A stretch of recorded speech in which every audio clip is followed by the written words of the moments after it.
दोस्तों, क्या अब युद्ध सिर्फ जमीन और आसमान पर नहीं बल्कि अंतरिक्ष और तकनीक के स्तर पर भी लड़ा जा रहा है? और क्या भारत ने इस तरह की जंग में एक बड़ा कदम उठा लिया है? आज के समय में वेस्ट एशिया और एशिया के कई क्षेत्रों में तनाव लगातार बढ़ रहा है।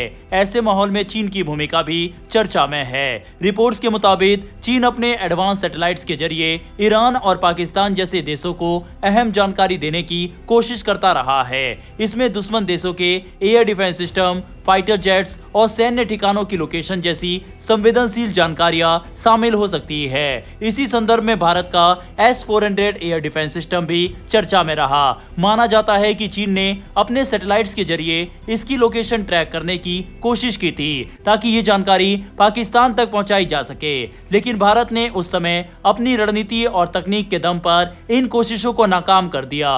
अब सवाल उठता है कि आखिर ये सैटेलाइट इतने खतरनाक क्यों माने जाते हैं? दरअसल यहाँ बात हो रही है सिंथेटिक अपर्चर रडार यानी सार सैटेलाइट्स की। ये सामान्य ऑप्टिकल सैटेलाइट से काफी ज्यादा एडवांस होती है। जहां ऑप्टिकल सैटेलाइट्स को साफ मौसम और रोशनी की जरूरत होती है, वहीं सार सैटेलाइट्स दिन रात, बादल, धुंध या अंधेरे में भी जमीन पर मौजूद चीजों को साफ साफ देख सकते हैं। इन सैटेलाइट्स में एक्टिव सेंसर होते हैं जो खुद सिग्नल भेजते हैं और वापस आने वाले सिग्नल के आधार पर इमेज तैयार करते हैं। यही वजह है कि ये किसी भी मूवमेंट को, यहाँ तक कि हल्के बदलाव को भी पकड़ सकते हैं। इसीलिए अगर दुश्मन के पास ऐसी तकनीक हो तो वह अपनी सैन्य गतिविधियों पर लगातार नजर रख सकता है। इसी चुनौती से निपटने के लिए अब भारत एक नई तकनीक पर काम कर रहा है जिसे कॉग्निटिव इलेक्ट्रॉनिक वारफेयर कहा जाता है। आसान शब्दों में समझे तो ये एक ऐसी स्मार्ट तकनीक है जिसमें आर्टिफिशियल इंटेलिजेंस और मशीन लर्निंग का इस्तेमाल किया जाता है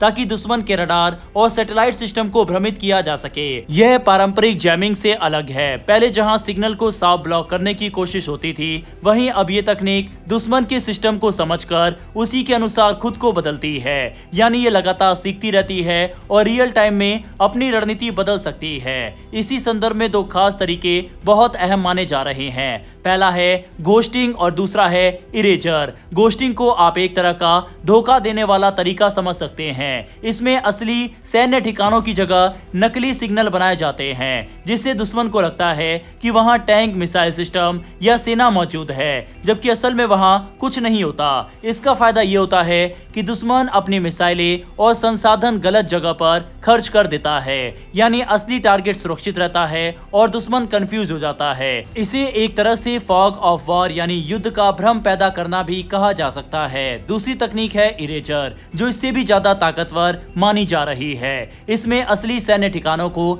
सैटेलाइट की नजर से पूरी तरह गायब कर दिया जाता है। जब दुश्मन का सैटेलाइट किसी लोकेशन को स्कैन करता है तो उसे वहां कुछ भी नहीं दिखता, जैसे कि वह जगह पूरी तरह खाली हो। इसका मतलब ये हुआ कि आपके असली डिफेंस सिस्टम जैसे S-400 दुश्मन की नजर से पूरी तरह छिपे रह सकते हैं। इससे सेना की मूवमेंट भी ज्यादा सुरक्षित और गुप्त तरीके से की जा सकती है, खासकर बॉर्डर के पास। भारत पहले से ही अपने सैटेलाइट नेटवर्क को मजबूत कर रहा है। फिलहाल भारत के पास कई रडार इमेजिंग और अर्थ ऑब्जर्वेशन सैटेलाइट्स है जो बॉर्डर की निगरानी में मदद करते हैं। भविष्य में भारत और भी ज्यादा सैटेलाइट लॉन्च करने की योजना बना रहा है ताकि निगरानी क्षमता और मजबूत हो सके।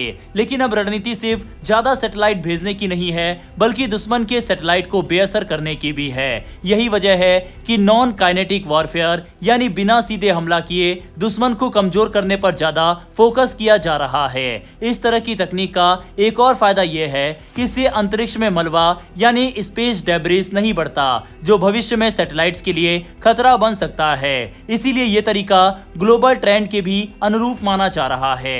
कुल मिलाकर अब युद्ध का स्वरूप तेजी से बदल रहा है। जहां पहले ताकत का मतलब हथियारों की संख्या होता था, वहीं अब स्मार्ट तकनीक, डेटा और आर्टिफिशियल इंटेलिजेंस असली गेम चेंजर बनते जा रहे हैं। भारत भी इसी दिशा में तेजी से आगे बढ़ रहा है। बहरहाल दोस्तों, इस वीडियो में इतना ही। फिर मिलेंगे ऐसी एक नई वीडियो के साथ। धन्यवाद। जय हिंद, जय भारत।